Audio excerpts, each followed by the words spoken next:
We do also have time at 7 minutes to 9 on this Friday morning to, as always on a Friday, bring you this week's Barryometer, which this week is a bit of a Dear John letter to a number of countries who we once had some fairly strong relations with, and things have gone a little bit sour over the course of the last 7 days or thereabouts. So it is a Dear John letter, and we're going to begin with our first Dear John letter at number 5 on the Barryometer this week. Is, of course, it could only be to Denmark. Before this week, we only thought good things about you, Denmark. Pastries, mermaids and bicycle superhighways, Lego, low income equality and hygge of all things. But your fans' arrogance, your lack of hubris this week was nauseating. You're shit, and you know you are. You sung at us before the game was even over. And fair enough, that was true. And you only sing when you're winning. Okay, that's also true. But you were downright rude guests.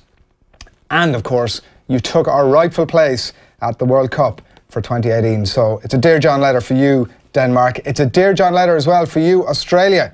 Who doesn't love koalas and kangaroos and Kylie?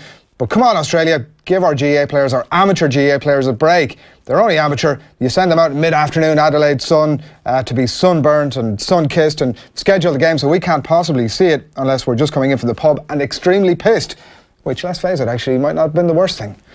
It's a Dear John letter for you, France. Before this week, we had French fries, Eric Cantona, and your general joie de vivre that we really love, pain au chocolat, Brigitte Bardot, and lovely French wines. We loved you so much that we gave you Samuel Beckett and Ronan O'Gara, but damn it, you've stolen our Rugby World Cup, so you can send them both home. I guess it's not all that bad. I mean, 2023 is kind of close to home, and what can possibly go wrong with a Rugby World Cup in France? Just hope we've booked the hotels. Number 2 on the Barryometer this week, and getting a Dear John letter. It's a double Dear John letter. It's for Scotland and Wales, haggis, the valleys, leeks, smooth scotch, and even smoother Sean Connery. We took in Ray Houghton. We took in David Gray, for God's sake, when he'd no use for either of them.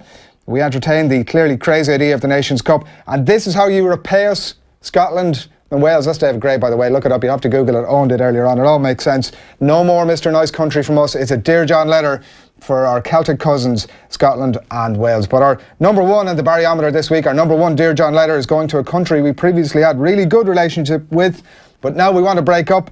It's ourselves. Yes, we need to break up with ourselves and enter a period of severe introspection, bin the tricolour, silence our own Levine and fold Michael D back up and storm away until we're in a much better place. It's been a terrible week. Owen, Dick Spring and myself are off to Winnishofen for the weekend to flagellate ourselves and to give some severe consideration to what we've done and what we failed to do over the last week, and hopefully we'll be back on Monday morning in time for Monday's OTB AM. That's this week's Barryometer. It's been a tough week for us all around here, and I think a serious sort of period of introspection, Owen, is probably what's called for over the next 7 days.